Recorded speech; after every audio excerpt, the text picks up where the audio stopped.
আসসালামু আলাইকুম। এনকে ডিজাইনের পক্ষ থেকে আপনাদের সবাইকে স্বাগতম। আশা করি আপনারা সবাই ভালো আছেন। তো Adobe Illustrator ক্লাস 6 মডিউল অনুযায়ী আমাদের যে ক্লাসটা আছে selection tool, direct selection tool, group selection tool plus curvature টুলটা দেখব ইনশাআল্লাহ এখন আমরা। তো Adobe Illustrator আমরা চলে গেলাম। এই যে কর্নারে দেখতে পারতেছেন সিলেকশন টুল আর এটা হচ্ছে ডিরেক্ট সিলেকশন টুল। সিলেকশন টুলের শর্টকাট কি হচ্ছে বি, ভি আর হচ্ছে ডিরেক্ট সিলেকশন টুলের শর্টকাট কি হচ্ছে এ। যদি আপনাদের এমন প্রিভিউ না আসে আপনারা এখান থেকে ডিরেক্ট সিলেকশন টুলের দুইটা সাব মেনু আছে, একটা সাব মেনু আছে, সেটা হচ্ছে গ্রুপ সিলেকশন টুল। মাউসের রাইট বাটন ক্লিক করার পর আপনি দেখবেন যে এ দেওয়া আছে, তার মানে এটার শর্টকাট কি হচ্ছে এ। তো ডিরেক্ট সিলেকশন টুলটা কীভাবে কাজ করে, এটা একটা ইজি একটা প্রসেস যে যে কোনো কিছু সিলেকশন করার জন্য হোক সেটা টেক্সট, ইমেজ, এভরিথিং যদি আপনার সিলেকশন করতে হয় তখন ডিরেক্ট সিলেকশন টুলটা দরকার পড়ে।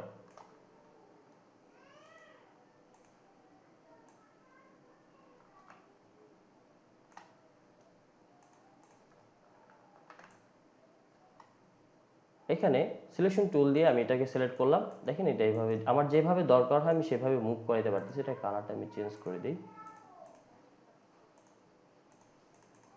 এই যে দেখেন আমার যেই দিকে ইচ্ছা হয় আমি সেদিকে মুভ করি। এটা ইজি বা এটা সবাই আমরা মোটামুটি জানি।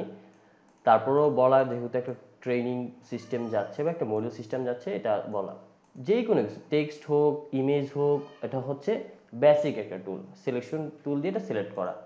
আর ডিরেক্ট সিলেকশন টুল হচ্ছে আপনি ডিরেক্টলি কোথাও না কোথাও সিলেক্ট করতে পারবেন। এটার মধ্যে তফাৎটা একটু দেখেন। সিলেকশন টুলটা ধরার পর এই যে ধরেন সবগুলো একসাথে ড্র্যাগ করে ধরার পর চারদিক থেকে এই যে অ্যারো টাইপের আসছে, সাইজ বা প্রপোর্শন চেঞ্জ করতে পারতেছি। শিফট ধরে করলে চারপাশ থেকে বড় হবে, শিফট আর আর ধরলে চারপাশ থেকে বড় হবে, শিফট ধরলে যে কোনো কর্নার থেকে বড় করতে পারবেন। আচ্ছা, বাট যখন এই যেটা সিলেক্ট থাকা অবস্থা এমন সিলেকশন টুল, ডিরেক্ট সিলেকশন টুলে যাওয়ার পর দেখবেন এই যে পাথগুলা সিলেক্ট করে ফেলছে। এই যতগুলা পাথ আছে ততগুলা পাথ এখানে ভিজিবল দেখা যাচ্ছে। এই যে দেখেন এখন শুধু পাথ ধরতেছে। সিলেকশন টুলে যাওয়ার পর দেখেন এই যে কর্নার বের হয়ে আসছে, এই যে কর্নার বের হয়ে আসছে। এখান থেকে আপনি এভাবে বড় ছোট করতে পারবেন, বাট ডিরেক্ট সিলেকশন টুলে এটা করতে পারবেন না। ডিরেক্ট সিলেকশন টুলে আপনি শেপের যে মানে সাইজটা আছে বা যে অবস্থা আছে সেটাকে আপনি মডিফাই করতে পারবেন। ধরেন ডিরেক্ট সিলেকশন টুল দিয়ে আপনি সিলেক্ট করলেন, দেখবেন চারপাশ থেকে এই যে রাউন্ডগুলো আসতেছে, এটাকে যদি একটাতে ক্লিক করেন ডিরেক্টলি তাহলে একটা চেঞ্জ করা যাবে। আর যদি বাইরে ক্লিক করে আবারও সিলেক্ট করেন এই অবস্থায় একটাতে ক্লিক না করে জাস্ট রেখে ক্লিক করে যে ড্র্যাগ করেন চারপাশ থেকে এই যে চারপাশ থেকে কর্নার রাউন্ড হয়ে যাবে। তারপর আপনি যদি চান যে আমার এই শেপটাকে আমি একটু ভিন্ন শেপ মডিফাই করতে যাচ্ছি, এটা এই প্রপোর্শন করতে যাচ্ছি, এটা আমাদের অনেক কাজে লাগে।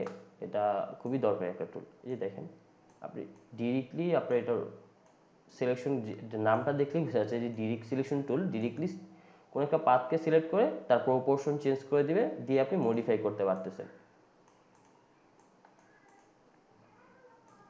দেখেন এই যে এটা হচ্ছে ইলিপস টুল। যখন আপনি সিলেক্ট করবেন দেখবেন চারপাশ থেকে এই যে অপশনগুলো চলে আসে, এই যে অপশনগুলো চলে আসছে, এটা হচ্ছে হ্যান্ডেল। আপনি এটাকে দিয়ে আপনার মতো করে আবার মডিফাই করতে পারবেন, আপনার যেভাবে শেপটা দরকার সেভাবে করে নিতে পারবেন। তো আশা করি এটা বুঝতে পারছেন। আর গ্রুপ সিলেকশন টুল হচ্ছে গ্রুপ থাকা অবস্থায় যদি কোনো একটা অংশকে আপনি ধরতে চান আলাদা করে, এই যে গ্রুপ থাকা অবস্থায় এটা সিলেক্ট করে গ্রুপ করা অবস্থায় যদি কোনো একটা অংশকে ধরতে চান তাহলে এটা ধরে ক্লিক করে এইভাবে কাজ করতে পারবেন। তবে এটা আমাদের তেমন একটা কাজে লাগে না, আমাদের এই ডিরেকশন সিলেকশন টুল দিয়েই কাজ হয়ে যায়। সাপোজ আমি দেখাচ্ছি, এটাকে ধরে সবগুলোকে ধরে আমি গ্রুপ করলাম। এখন গ্রুপ সিলেকশন টুল দিয়ে যদি আমি ধরি, এই যে এটাকে আলাদা করে ধরতে পারতেছি। হ্যাঁ, ডিরেক্ট সিলেকশন টুল দিয়েও কিন্তু আমি আলাদা করে ধরতে পারতেছি এই যে। বাট এইটার তাহলে কেন দিল, এটার কাজটা হচ্ছে কি আপনি গ্রুপ করে রাখছেন, এটা কিন্তু একটা গ্রুপ, এই যে দেখেন গ্রুপ। তো আপনি চাচ্ছেন না যে কোনো কিছু হঠাৎ করে চেঞ্জ হয়ে যায়। যেমন ডিরেক্ট সিলেকশন টুল দিয়ে আপনি এইভাবে থেকে ক্লিক করে যায়, সাপোজ এইভাবে থেকে ডাবল ক্লিক করে যায়, তখন এই যে কর্নারটা চেঞ্জ হয়ে যাবে। সেক্ষেত্রে গ্রুপ সিলেকশন টুলটা কাজে লাগে, যে আপনি ধরলেন যে একটা ধরে মুভ করতে পারলেন, কিন্তু গ্রুপ করাই আছে তারপরও আপনি একটা একটা ধরে চেঞ্জ কর্নার যদি ডাবল ক্লিক করেও আপনি চেঞ্জ করতে পারবেন না। এটাই হচ্ছে মূলত গ্রুপ সিলেকশনের কাজ। ডিরেক্ট সিলেকশনের টুলের কাজ দেখলাম, আর হচ্ছে সিলেকশন টুলের কাজটা দেখলাম। এখন দেখবো আমরা কার্ভেচার টুল। এই যে এটা হচ্ছে কার্ভেচার টুল। অনেকের এই ধরনের প্রিভিউ আসে না, বাট প্রিভিউতে দেখলেই কিন্তু বোঝা যায়। ঠিক আছে, এটা শর্টকাট কিটা আমরা দেখে নিব। কার্ভেচার টুলটা আপনার যখন সিলেক্ট করবেন, এই দেখেন অ্যাপ্লাই করে দেখাই, এখানে একটা ক্লিক করলেন, ক্লিক করার পর আপনি যখন আরেকটা জায়গায় ক্লিক করবেন, এই যে দেখেন ও আলাদা করে একটা লাইন শো করতেছে। আপনার ডিজাইনটা বা আপনার পাতটা এইভাবেই যাবে। আপনি মাউসটা নড়াচড়া করলেই বুঝতে পারবেন।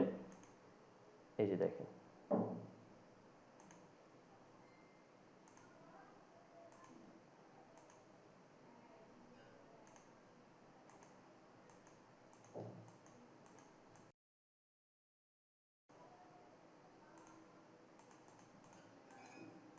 তো প্র্যাকটিস করবেন, প্র্যাকটিস করলেই পারফেক্ট হবে। আপনি চাইলে যেভাবে মুভ করে নিতে পারতেছেন, ঠিক আছে, অনেক প্রসেস আপনি করে নিতে পারবেন।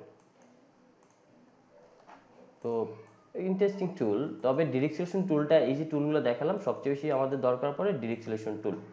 এগুলা শর্টকাট কি আমরা দেখে নিব। তো ভালোভাবে প্র্যাকটিস করব। কোনো সমস্যা হলে আমাকে বলবেন, গ্রুপে পোস্ট করবেন। সবাই ভালো থাকবেন, সুস্থ থাকবেন। আসসালামু আলাইকুম।